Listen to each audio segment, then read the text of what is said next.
وہ کوئی ایک بندہ سنا وہ نیٹ پر وہ کہتا رہتا تھا مولوی خادم کو لبیک کسی کا نہیں پتا، وہ بھی کوئی تھا، ہمارے کہتے ہیں اس کو جواب دو لبیک پر وقف کیوں کرتے ہیں؟ میں کاسی کر رہے ہیں وقف ایسی کیتا ہے تیرے ڈیڈے کیڑا پر وقف ایسی کیتا کہنا لبیک کا ہونا چاہیے، میں کہ تو کا پڑھتا رہو اسی کا لبیک پڑھتے رہتے۔ تمہارے جب بڑے بابا جی زندہ تھے نا، ان کی جرت نہیں ہوئی کہ جواب دے سکیں۔ خادم رضوی کی زندگی میں میرا کلپ ایک ہفتے میں 7.5 لاکھ لوگ دیکھ چکے تھے۔ یہ 2017 کی میں بات کر رہا ہوں۔ اس زمانے میں 7.5 لاکھ کلپ ایک ہفتے میں جانا بڑی بات تھی، آج بھی نہیں جاتا تو اس زمانے میں، جس میں نے کشف المحجوب اٹھا کے انہیں کہا کہ یہ وہ کشف المحجوب ہے جو تم لہراتے ہو، جس میں بتاتے ہو کہ دیکھو داتا صاحب نے جو ہے وہ کشف المحجوب کے اندر پہلا صوفی حضرت ابوبکر کو لکھا ہے، نعوذ باللہ۔ منڈے کتاب لے آئے ہو اے مینو دے ذرا کشف المحجوب سی اے نا تو بڑا کیڑا صوفی جی اے داتا صاحب نے لکھا جی تصوف دے باب پہلے سب تو پہلے صوفیاء صدیق اکبر دا ذکر فرمایا۔ کہ داتا صاحب لکھا کہ فرمایا اگر تو کامل صوفی دیکھنا چاہتا ہے تو صدیق اکبر کو دیکھ۔ سبحان اللہ، کیا بات کیا بات کیا بات۔ ہاں جی، اور ایگزیکٹلی جو انہوں نے اٹھائی ہوتی تھی نا کشف المحجوب، میں نے وہی کشف المحجوب اٹھا کے اس میں سے دکھایا کہ دیکھو رسول اللہ کی شان میں کیا کیا گستاخیاں ہوئی ہیں۔ اور وہ خادم رضوی کے ہاتھ میں بھی کلپ گیا، اس نے کلپ دیکھا، انہوں نے کہا انہوں چھڑ دو، انہوں نہ ہاتھ پاؤ۔ توبہ نہیں اس نے کی، ڈر گیا، پیچھے ہٹ گیا۔ پھر اس کو ساتھ والے کہہ رہے تھے کچھ تے بولو کچھ تے بولو، پھر انہوں مجبور انہوں نے بلوایا، اور اس کا کلپ آج تک موجود ہے۔ ایک منڈا ہے نیٹ اتے ہوندا ہے جڑا کہندا ہے لبیک کیوں کہندے ہو، لبیک کا کیا کرو، ساڈی مرضی سی جو مرضی کہیے۔ وہ کوئی ایک بندہ سنا وہ نیٹ پر وہ کہتا رہتا تھا مولوی خادم کو لبیک کسی کا نہیں پتا، وہ بھی کوئی تھا، ہمارے کہتے ہیں اس کو جواب دو لبیک پر وقف کیوں کرتے ہیں؟ میں کاسی کر رہے ہیں وقف ایسی کیتا ہے تیرے ڈیڈے کیڑا پر وقف ایسی کیتا کہنا لبیک کا ہونا چاہیے، میں کہ تو کا پڑھتا رہو اسی کا لبیک پڑھتے رہتے۔ یہ جو جملے ہیں نا لبیک لفظ غلط ہے، لبیک کا کہا کرو، یہ اسی کلپ کا حصہ ہے جس میں نے کشف المحجوب اٹھا کے بتایا تھا کہ دیکھ علی اجویری صاحب نے رسول اللہ کے بارے میں کیا کچھ لکھا ہے، بقول تمہارے ظاہر ہے وہ آج بھی نہیں مان رہے کہ کتابیں تبدیل ہوئی ہیں، بالکل صحیح مانتے ہیں ان کو۔ تو اس نے بس یہ کلپ بنایا، اور وہ بھی وہ اپنی غلطی نہیں مانا، ویسے صرف نہ وہ پڑھاتے رہے اتنے سال، وہ اپنی غلطی نہیں مانے کہ لبیک کا یا رسول اللہ ہوتا ہے، جب کنٹینیوس پڑھا جاتا ہے تو لبیک کا یا رسول اللہ، اگر لگ پڑھنا ہے لبیک علیحدہ پڑھیں گے یا رسول اللہ علیحدہ پڑھیں گے، لیکن جب نعرہ لگائیں گے تو لبیک کا یا رسول اللہ، کاف زبر کا آئے گا، وقف نہیں کر سکتے۔ تو وہ تو جواب نہیں دے سکا، چلو اب کوئی بندہ ہے تو وہ جواب دے۔ اور جواب دینا یہ نہیں ہوتا کہ آپ موب لے کے آ جاتے ہیں، جواب دیں، ویڈیو میں ریکارڈ کرائیں۔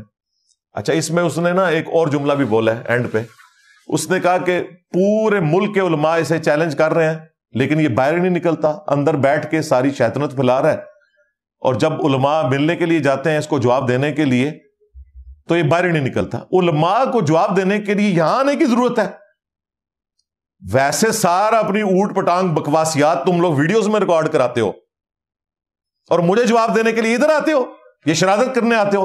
ادھر جو بھی آئے گا سیدھا تھانے میں جائے گا۔ بھائی ایک کان کھول کے سن لو، پاکستان کے قانون میں اس طریقے سے آپ کسی کے گھر میں داخل نہیں ہو سکتے، آڈینس کے طور پہ آنا ہے ضرور آؤ۔ تم آپس میں ایک دوسرے کے مدارس میں اس طرح ہی جاتے ہو، بریلوی اکٹھے ہو کے دیوبندیوں کے مدرسے میں جاتے ہیں کہ بھئی اسام الرحمین میں تمہیں کافر قرار دیا ہے تو ہم تمہیں شہادت کے درجے پہ پہنچانے کے لیے آ گئے ہیں۔ گئے ہیں کبھی؟ ادھر کیا لینے آتے ہو؟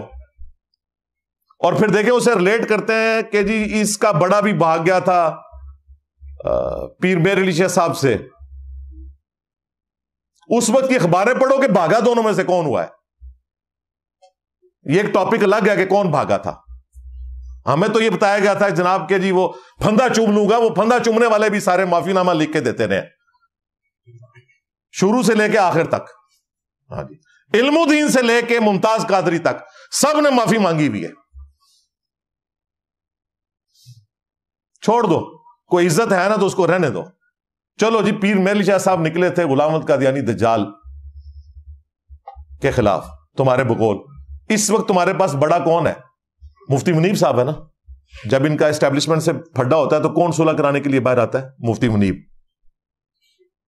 مفتی منیب نے کوئی ایک جملہ بھی میرے عقیدے کے خلاف لکھا ہے؟ مجھے مینشن کر کے دکھائیں کدھر ہے. اور مفتی منیب تو میری وجہ سے خود توبہ کر گیا. اس کو فتویٰ لکھنا پڑ گیا کہ چشتی رسول اللہ کفر ہے. اس بات پہ فتویٰ لکھنا پڑ گیا ہے کہ جس کا دفاع اس کے اپنے مولوی کرتے رہے مناظروں کے اندر. شبلی بولے اس طرح پڑھ، لا الہ الا اللہ شبلی رسول اللہ.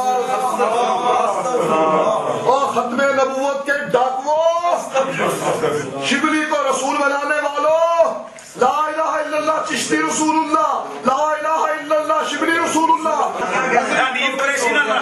انہوں نے پھر پڑھا لا الہ الا اللہ شبلی رسول اللہ. اب بات یہ انہوں نے شبلی کو کیا کہا؟ کون ہے؟ کافر ہے.